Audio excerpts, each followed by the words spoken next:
What is good, JPDL? We are back with a week number 7 recap, I believe. Look, I'm tired. I shouldn't even be here. JPDL dropping new merch. I'm just going to get right into it, all right? Starting off with the Thursday night football game, we had the number 4 Washington kickball team taking on the number 10 Dallas Lax Bros team on Disney XD. And what can I say? Washington did what they needed to do, although it did not look pretty. It was 93-72, so it wasn't that far of a margin in terms of what you would normally expect from a team playing Dallas. Although game changer of the match has to go to Jefferson. I think Washington had a problem on offense with the fact that they weren't able to clock a touchdown. The only touchdown by a non-quarterback was Justin Jefferson for the week. So we have to give it to him. He played his game off, and he eventually did what he had to do on Monday Night Football. Although it was a little scary towards the beginning of Monday night, but at the end, Washington closed it out like I believe everyone who plays Dallas does. Going into the 1 o'clock game, we had the Philadelphia Frauds, number 7, taking on the number 9 New York 67ers on 95.7 FM radio. This was a 100-point blowout. Okay, 98, 96, whatever, but we're going to say 100. 162-66. New York, they have lost the privileges to be considered a big market for JPDL. I mean, it's that simple. I got to ask the commissioner. I really need to talk to him because I feel like we're losing money putting games in New York now. I think every game for New York should be an away game until further notice. But the game changer of the match has to go to Jahmyr Gibbs. Okay, Jahmyr Gibbs put up a 30-piece in a game where, look, Philly needed to win. Philly felt confident going into it. I'm going to be real. I talked to Philly. They felt confident going into this week, and they got it done. But are we seeing a potential ground and pound offense in Philly? You have the Lions running backs. You have Joe Mixon, and Tank Bigsby is starting to become something, okay? I know he traded for Travis Etienne and Tank Bigsby. If Tank Bigsby does something, Travis Etienne, he's basically pulled pork. So if Bigsby can do something, potentially, that looks like a great move for the Philadelphia Frauds and Coach McCaskey. Going into the 425 game, we have the Toronto Mystics, number 1, taking on the number 8 Boston Baller Brand. And Boston Baller Brand, like, most games he plays, he put up a fight. But it didn't work.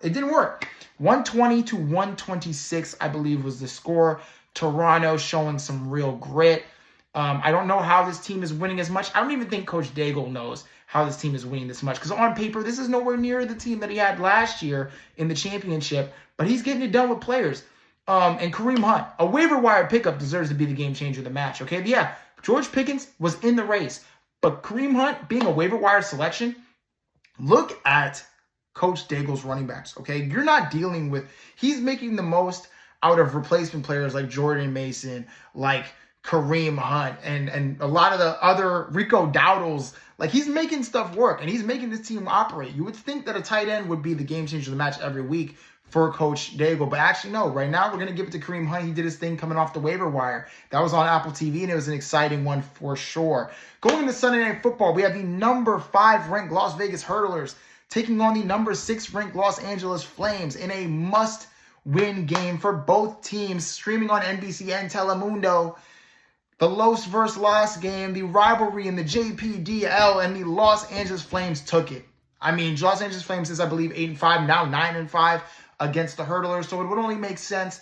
Although 72 points for Las Vegas, that's going to hurt them no matter what. Going up against a 115 Los Angeles team on offense. I mean, their offense isn't getting going, but Tua is expected to come back. He needed to win this game, Coach Fitzgerald, before Tua's return. He's now sitting at 5-2 with Tua coming back in a huge stretch of games to come. So, Los Angeles to get this win is huge. And for Las Vegas, they really need to flip this switch quick. They were 4-0. A lot of people said it was a fluky 4-0. I know a couple of commissioners, who said that he was 4-0. I'm going to say owners. Who said that he was 4-0, but it was fluky. Now we're starting to see some stuff come to fruition here. I don't know what to make of it. I'll be honest. It looks like a fluky 4-0, and I think a lot of people around the league want to say it was a fluky 4-0, but they're not going to say it until, the losing streak started, which it did. Now he's on a 3-game losing streak, going up against number 1 team next week. That's going to be difficult for Las Vegas to accomplish, and Coach Mills, especially with Patrick Mahomes playing like trash. But game changer of the match has to go to Lamar Jackson. He's the best quarterback in the league. And we know Coach Fitzgerald has a habit of, developing quarterback talent, especially this year. You see Baker, you see Baker, Lamar, and Jaden. These are 3 boys. Jaden got hurt, but Baker can step right in there. And, there was a lot of rumors as to whether Baker was going to even stay on this team. But now it looks like Baker might have to play a crucial role this next upcoming week. And finally, Monday Night Football, the game that we need to talk about the most. Number 2 Atlanta Juicers taking on the number 3 Vice City Business. This was a game Atlanta had never gone down from number 1 until last week, where he lost his first game against Toronto. How was Atlanta going to respond? Were they going to, lay a goose egg on offense? Were they going to play great defense on Vice City? And this game turned out to be a shootout for the century, a shootout in JPDL history is what this will go down in the archives as. 140.20 to 140.37, the Vice City Business take it over.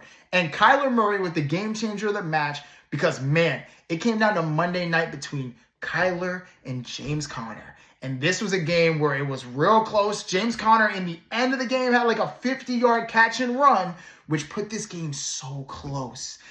So close. Like, I feel like Atlanta and Coach Bigby could taste the victory. And Kyler Murray is kneeling down. He is kneeling down so that their team can take a field goal kick and win this game. He is actively losing points for Vice City in a must-win scenario where he cannot afford Kyler to do anything. Some people would say, why are we not running it with James Conner? Why are we kneeling the football? There's a lot of things we can go into this. This Cardinals team is what really changed the game here. This is what really set this result in motion, was how the Cardinals were going to respond on that final drive. That final 4 downs. I thought potentially they were going to run the ball, get some yards, and get a better field goal attempt. They decided, they were already at like the 20, I believe. We're going to kneel it with Kyler. And Atlanta just can't catch a break right now. And for that reason, Atlanta, they lost 2 straight. We're seeing some chinks in the armor. Anthony Richardson is not being good. Let's not look at this. Anthony Richardson is not being good. Who do they have in the backup quarterback role that can potentially fill in for Anthony Richardson? Because at this point, he's hurting the team. I mean, Los Angeles, they've had Miami players hurting their team. They keep it playing. I'm guessing that's how Ethan is going to do this in Atlanta Juicers. They're just going to keep playing the boy and hope he, catches a rhythm early. But I don't know. At some point, you got to say, look, Anthony Richardson was the future. He is the Thanos, as Coach Bigby has said.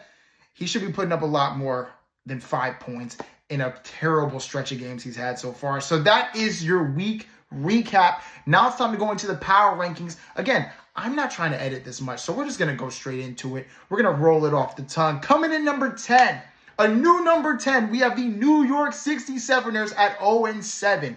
They will be taking on the Dallas Lax Bros next week. This game for New York, going down, losing by 100, really showed their cards. They are not the team that we thought that they were going to be coming into the season. We had them as a fringe playoff team. They're 0-7. They're practically done. Pulled pork, barbecue chicken, whatever you want to call it. New York is done. Coach Diaz, prepare for the radio, buddy. Number 9, we have the Dallas Lax Bros also at 0-7, finally getting out of that 10th spot for the first time this year. They put up a fight against Washington. New York did not put up a fight against Philadelphia, and it is for that reason that Dallas had to go up ahead of him. They play each other next game, so obviously that will determine who stays 9, who stays 10. I don't even know who I'm going to pick in that game. I probably would pick New York, thinking about it right now, but we don't even know. So that is who they are playing. Coming in at number 8, we have the Boston Baller Brand sitting at 2-5. This is a team that, is usually built for the playoffs, and it looks like he might be out. He has a big game next week against the Los Angeles Flames. I do believe if he loses this game, it is over for any playoff chances he has for this year. Should focus on next year, should get some picks, should trade some of those running backs. His ground and pound game, is it time that Coach Ball does an evolution to his gameplay and maybe veers away from the ground and pound? I don't know. But as of right now, Boston's sitting at number 8. Coming in at number 7, we have the Las Vegas Hurdlers. I know. They have fallen from grace. Highest they've been is number 2. That was 3 weeks ago. Now he's sitting at number 7 because he has lost 3 straight to teams where he has been the favorite to win and have lost. He's going up against the number 1 at the time, Toronto team. And, it's not looking good for Las Vegas. They need this win to fully change the narrative, okay? Because Las Vegas, they had a potential 3 weeks ago to be 3 games up for the bye week in their conference. And now where are they? They are tied with the same record in their conference with the points for looking good for right now. but I don't know in the future. So, number 7, Las Vegas, they need to do a lot better. Coach Mills, you really need to get this game plan. Something has to happen. 15 might have to come out for number 3. Russell Wilson, give him a shot. Number 6, we have the Washington kickball team sitting at 4-3. They are playing the Vice City Business next week. Washington losing another guy. Chris Godwin's out. Looks like it's for the season. I don't know. That's just my speculation from my eye test.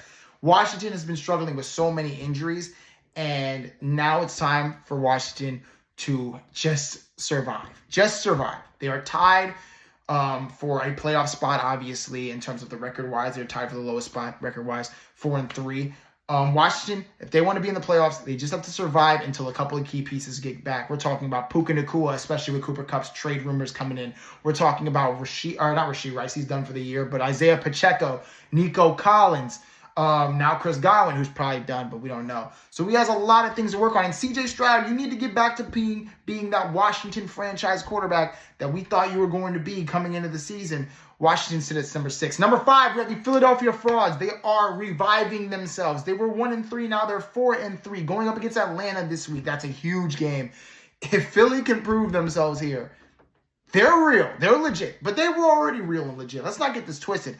I've talked to Coach McCaskey. All he is concerned about is winning. He said the moment he made that victory against Coach Mills 3 weeks ago, he knew he was going to do anything in his power to make the playoffs and make a huge run once he got in there. And that is exactly what he's doing. He's throwing all his chips into the middle of the deck. And it's looking real good for him. And he has young players. He has veteran players. Mike Evans did get hurt. We don't know how that's going to turn out. A ground and pound game that is looking kind of good. Jalen Hurts, A.J. Brown, he's looking... Malik Neighbors, he's solid. That being said, I do expect him to be higher in this ranking in the upcoming weeks, but Atlanta is a big contestant, I'm not going to lie. Coming in at number 4, we have the Los Angeles Flames, sitting at a 5-2 record, and they will be playing Boston. Now, look, Los Angeles, Miami is coming back. Wait for Miami. Just like Washington had to wait for injuries to come out, and they're still waiting longer than Los Angeles. Los Angeles, they had to wait for Tua to come back off injury. He has been gone for 4 weeks, and that team has looked nothing like they needed to be. The offense was reliant on Tyreek Hill and Devon Achane. Tyreek Hill had 1 catch last game. That is a big player for Los Angeles, a player that they thought was going to push them over the hump and really make them contenders this year and say, look, they're trying to win this year. That's simple. Tyreek, he's 30, but it doesn't matter because Tyreek can put up numbers. Let's see what happens when Tua gets back. Los Angeles Flames are sitting at a 5-2 position. And they're looking really good in the future if Tua comes back in the next week or 2. Coming in at number 3, we have the Atlanta Juicers. They fall again, 1 more spot, sitting at 5-2 as well. They play Philly this week. And look, for Atlanta, what's going on? Atlanta, what's going on? I thought Coach Bigby was in prime Bigby form, and he has lost 2 straight games. However, those 2 straight games have been to the last 2 teams we haven't named yet. So it does make sense. He's losing to teams that are good. He's not losing to Boston, Dallas, New York. So Atlanta, right now, what you guys need to do is you guys need to recalibrate, play Philly, who is a hot team. They are hot right now. They are on fire right now. And they need to try to cool them down. Atlanta needs to do something that they normally don't do, and that is play defense. They need to lock up Philly's offense, hold them to some points, and they need to score some points of their own. Saquon came to play this week. Hopefully he comes to play next week. He is a 3-time game changer to match, so I would assume so. Get those players going, Coach Bigby, and keep it moving. For number 2, we have the Vice City Business sitting at 5-2. They will be taking on the Washington kickball team next week. Vice City is on a roll. Vice City has beaten, I believe, all of their teams that they have played in their own conference. They've beaten Atlanta, they've beaten Los Angeles, they've beaten Dallas, and they haven't played Toronto yet. But when they play Toronto, who knows what happens there? I mean, Vice City is doing everything they can to secure this bye week. They're trying to get this bye week hard. And let's keep it out of here. This conference has 4 teams with 5 or more wins. It is insane to even, look at. Atlanta, Los Angeles, Vice City, all with 5 wins. And, of course, Toronto sitting with 6 wins. Vice City, they need to keep this going against Washington, who, looks like they are on the injured side of things. So Vice City, take advantage, get the win, keep it moving, push yourself up in the power rankings. And lastly, at number 1, we have the Toronto Mystics sitting at 6-1. They will be playing the Las Vegas Hurdlers, a team that is going to be desperate for a win. Toronto just needs to stay the course, play this Dago style of football, which I don't even know what to call it yet. You know how I say ground and pound for the teams. You know how I say wide receiver heavy. New York, which isn't working out for him. I don't know what Toronto is. I mean, of course, they're the jumbo package. But the jumbo package isn't really what's winning their games. What's winning the games is his heart, resilience. Coach Daigle is proving that a championship can really change a whole culture, and that's what he's doing right now, sitting at number 1. I remember talking to Coach Daigle and him saying, hey, man, I don't know what I'm going to do. These first 5-6 weeks are crucial to the direction his team's going to go in. If he's losing, he's going to sell his veterans and just play for the rookies and the second years, third years, whatever. The youngsters get to play for next year. But that is the opposite of what's happening. Toronto is winning. They are 6-1.